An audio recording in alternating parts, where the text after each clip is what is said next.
Welcome back to Parenting Roadmaps. This is week number 3 of the Fall 2021 series. Parenting Roadmaps is here to help guide you on this developmental journey with your child. Sometimes these videos will focus on one aspect of the developmental journey. Then, like today, there will be times when we look at an activity and peel back the layers to take a closer look at the many different ways this activity can support your child's developmental growth. Today, we are going to take a closer look at fingerplays because hands down, it's a winner.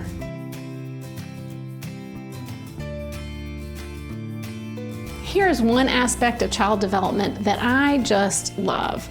As more and more research is done in the field of child development, we are recognizing that some activities that have been around for decades, even centuries, are being supported by this science as activities that can go a long way to support your child's development. Kids don't need fancy and expensive things to support their developmental growth. Playgrounds, playdough, puzzles, and one other activity we can add to this mix is fingerplays. You may think you have no idea what I'm talking about, but I think you probably do. Itsy Bitsy Spider, Wheels on the Bus, Where is Thumbkin? Yes, and even Baby Shark are all fingerplays. Let's first get us all on the same page. Fingerplays, what are they exactly?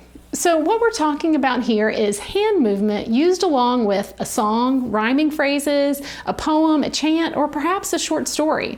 I'm going to take us through some of the benefits of fingerplays, but please don't think this is a complete list. There are really so many great aspects to fingerplays, and we are just scratching the surface.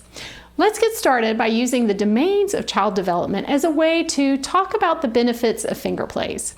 As a quick reminder, we have the physical domain, the speech and language domain, the cognitive domain, and the social and emotional domain. One of the most obvious choices, the physical domain.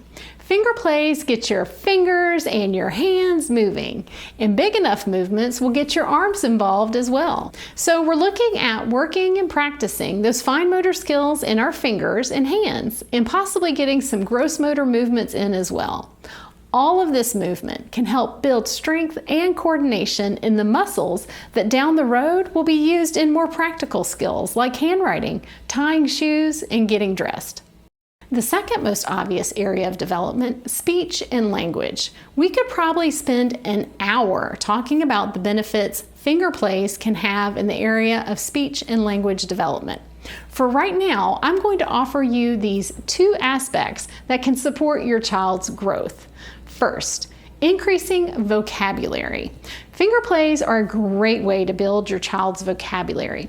Think about the words that are used in songs and rhymes that you typically wouldn't hear in a preschool household or classroom. Wipers on the bus, a spider traveling up and down a water spout, and perhaps some speckled frogs.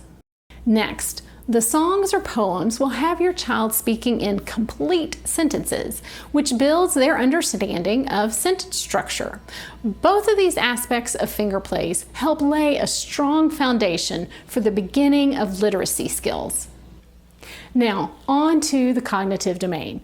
Fingerplays do an amazing job of building your child's memory skills. With the layers of telling stories, rhyming words, hand motions, and the ease of repetition, it all sets the stage for strengthening and supporting memory growth. Strengthening a child's memory skills allows them to also stretch their ability to imagine. Unless you have memories, you can't build an imagination. And lastly, the social and emotional domain. Fingerplays are most often a shared experience. Creating opportunities to have a shared experience can be a great way for young preschoolers to have a positive interaction with a peer. And one of my personal favorite developmental skills, fingerplays can also help foster a child's sense of humor.